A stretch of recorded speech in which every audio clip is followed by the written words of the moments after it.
अब हम second paper के प्रश्नोत्तर पढ़ेंगे। पहले यहाँ पर पद्यांश दिया गया है, उस पद्यांश का भावार्थ लिखेंगे।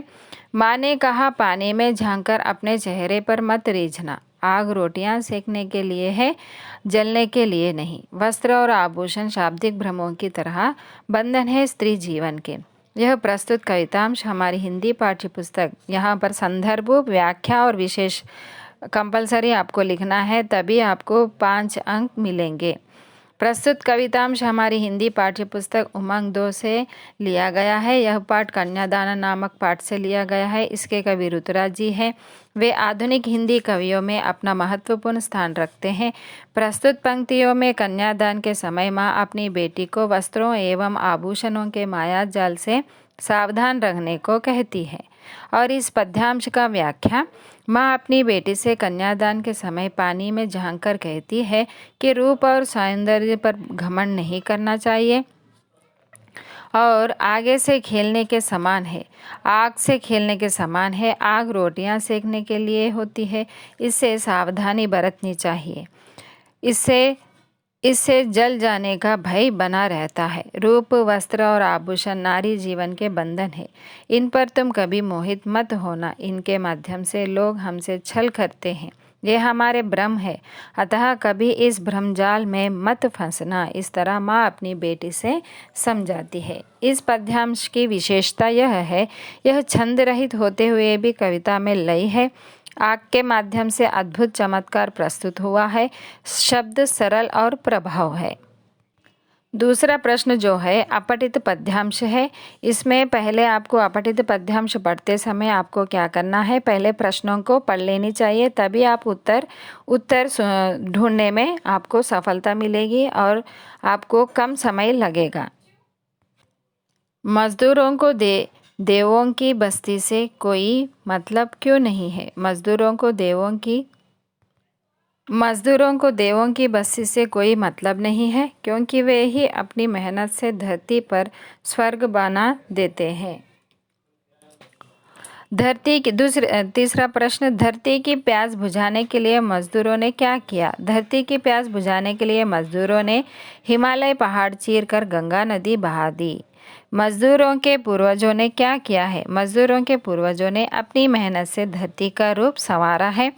निर्मल का अर्थ क्या है। निर्मल का अर्थ होता है स्वच्छ। इन पंक्तियों के लिए उचित शीर्षक, यहाँ पर मजदूरों के बारे में वर्णन, ज़्यादातर मजदूरों के बारे में वर्णन किया गया है, इसीलिए हम मजदूर लगा सकते हैं इसका शीर्षक यानी टाइटल।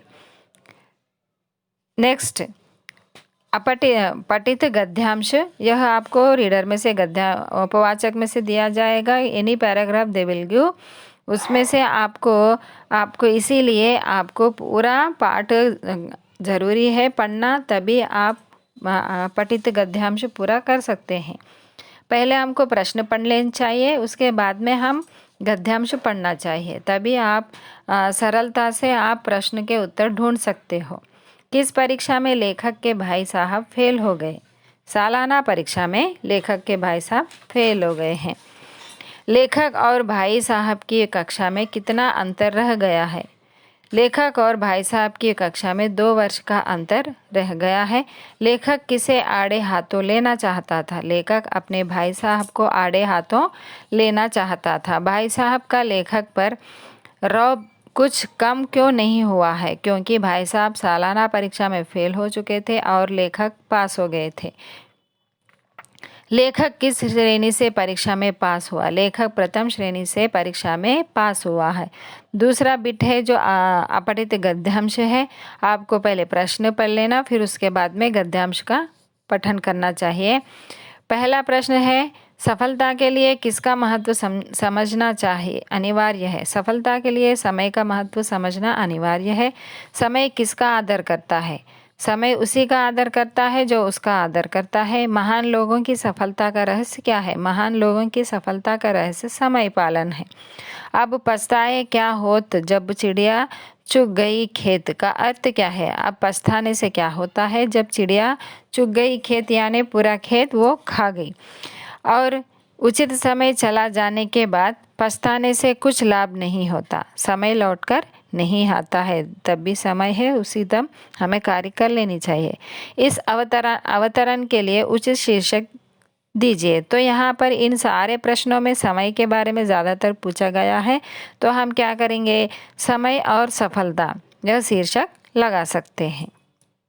नेक्स्ट प्रश्न, शिक्षक दिवस पर एक निबंध लिखिए। हमें निबंध पूछा गया। निबंध में आपको यह कंपलसरी लिखना है प्रस्तावना और उसके प्राचीन भारत में गुरु का स्थान, शिक्षक के बारे में पूछा गया तो गुरु का स्थान भी देना चाहिए हमें।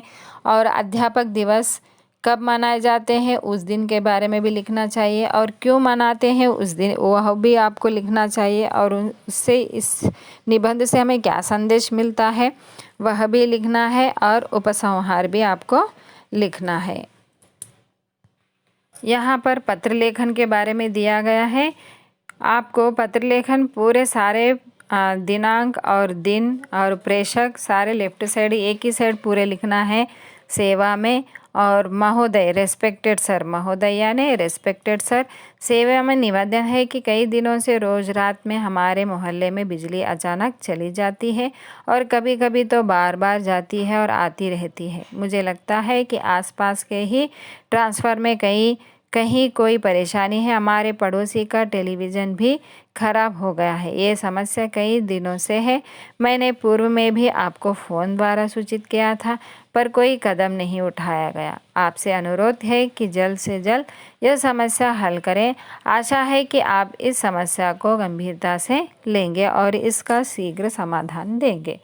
साभार भवदीय। यहाँ पर आपको नाम नहीं लिखना है, आपको खाली XX लिख देना है। अंतिम प्रश्न, शिक्षा के प्रसार के लिए सूक्तियों की रचना कीजिए। सूक्तियाँ लिखना है आपको।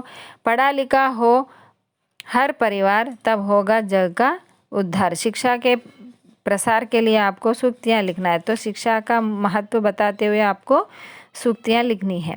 शिक्षा का अधिकार है आया, ज्ञान का दीपक घर घर लाया। सब पढ़े सब बढ़े, सच्ची शिक्षा सच्चे पथ पर ले जाती है। शिक्षा का महत्व समझिए, किसी भी उम्र में पढ़िए, आप भी जग के साथ बढ़िए। शिक्षा पाओ, अंधकार दूर भगाओ, स्वयं पढ़ो और पढ़ाओ, जग में उजियारा फैलाओ। आज के बच्चे करे पुकार, शिक्षा हो सबका अधिकार। शिक्षा है जीवन का जान, बढ़ता इससे अपना मान। सीखो और सिखाओ तुम, जग में नाम कमाओ तुम। तो बच्चों, आपको यह मॉडल पेपर आपको मैं समझती हूँ कि आपको ये यूज़फुल होगा। अगर आपको यह वीडियो अच्छा लगा तो अपने मित्रों को शेयर कीजिएगा और मुझे सपोर्ट करने के लिए मेरे चैनल को सब्सक्राइब कीजिएगा। धन्यवाद।